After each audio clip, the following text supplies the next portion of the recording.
Hi, everyone. I'm Jenna Winton, and I'm really happy to be here today. Thank you for having me. I'm excited to talk with you about the emerging field of cultural sustainability and why it has such an important place in ESG reporting. Because when we think about sustainability, we usually focus on environmental impact and social equity, both essential, both well established. But every community also has cultural systems, identity, knowledge, shared practices, and those systems are just as critical to long term well being. And when businesses take that seriously, it's not only respectful, it strengthens trust, reduces risk, and signals a more complete commitment to sustainability. So, today I want to explore three things with you: what cultural sustainability actually means, why it belongs in ESG reporting and why momentum is growing, how organizations can begin integrating cultural sustainability in clear, practical ways. What is cultural sustainability? What cultural sustainability means when we talk about cultural sustainability, we're talking about a community's ability to maintain and pass on its cultural identity, knowledge, and practices as it grows and changes. So it's not about freezing traditions and cultural systems in time. It's about keeping them meaningful and alive across generations. And this matters because culture is what creates belonging. It's what helps people feel rooted and supported and connected. When culture is strong, when local culture is strong, social cohesion is strong. Culture also shapes how communities make decisions and adapt to change and define what a healthy future looks like. So, in that sense, it's essential to resilience. It prevents development policy or business activity from unintentionally eroding the very foundations that hold a community together.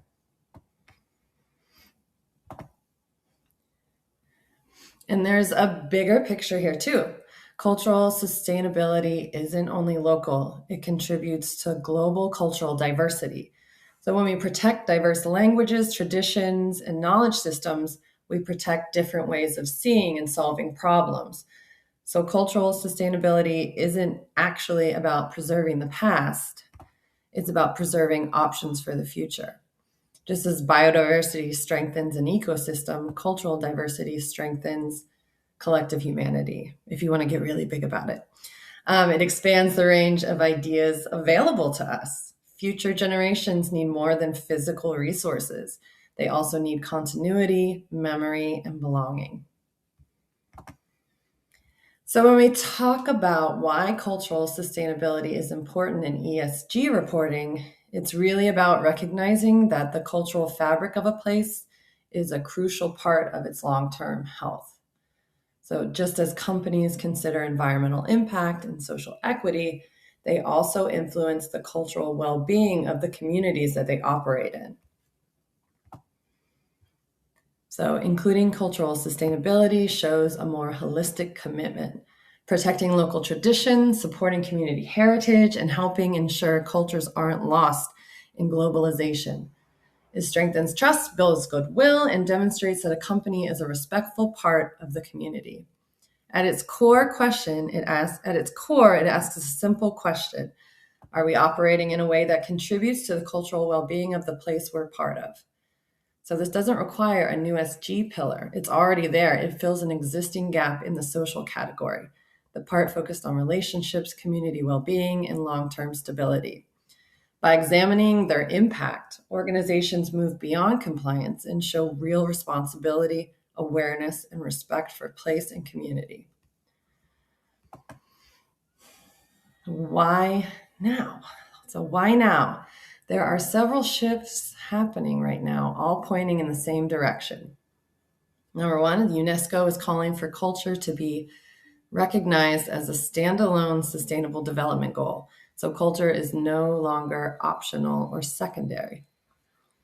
Two, more countries are integrating culture into areas like climate planning, crisis response, and digital governance. Three, there's a growing awareness about the measurement gap. And so environmental and economic indicators are well developed. cultural indicators are not, which leaves organizations without guidance and management.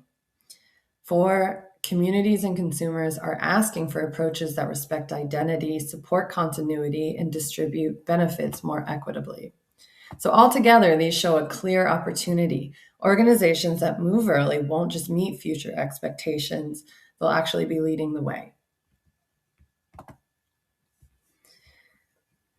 So cultural sustainability isn't only ethical, it's strategic.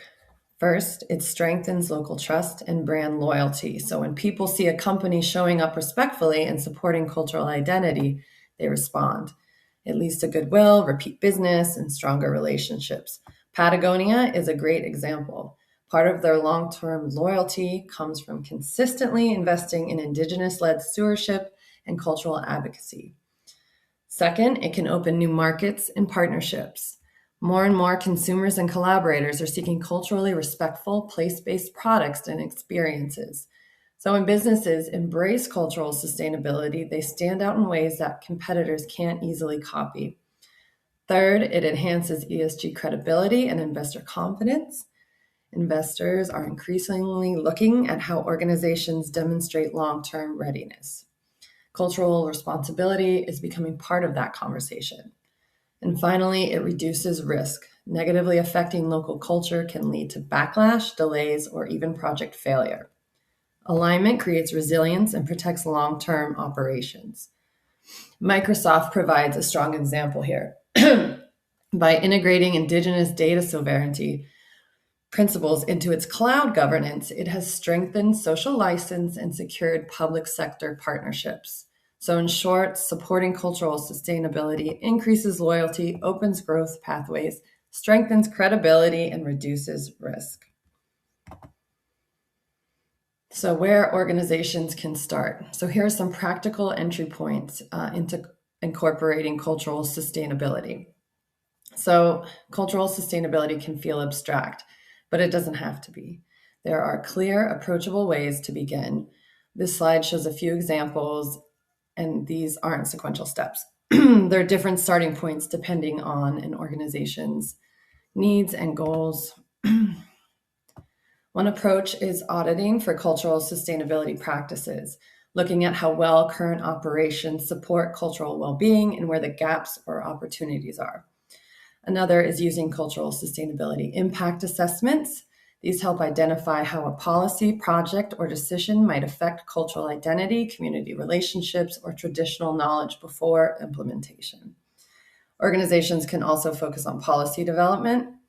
This means embedding cultural sustainability commitments into guidelines, standards, and procedures so that cultural considerations are consistent and not dependent on individual interpretation. And finally, many organizations can start by building partnerships with cultural organizations, community leaders, or knowledge holders. This ensures the work is grounded in lived expertise rather than in assumptions. So the key idea is that cultural sustainability isn't a single pathway. There are multiple ways in, and organizations can begin where it makes the most sense for them. Next steps. Cultural sustainability is not about adding more to ESG reporting, it completes the picture. So it helps organizations understand their impact more fully so they can support the long-term well-being of the communities they're connected to. Some practical next steps include building internal awareness, identifying where cultural considerations already exist, speaking with community partners about what cultural well-being means locally, beginning with a cultural sustainability audit or a discovery process to understand strengths and opportunities. So this isn't a distant future requirement, it's an emerging expectation. And the organizations that move early will be better positioned for what comes next. If your organization is ready to explore this work more deeply, I invite you to start with a cultural sustainability audit or a short discovery conversation. It's a simple way to understand where you already have strengths and where cultural sustainability considerations can strengthen your ESG work. Thank you again for having me.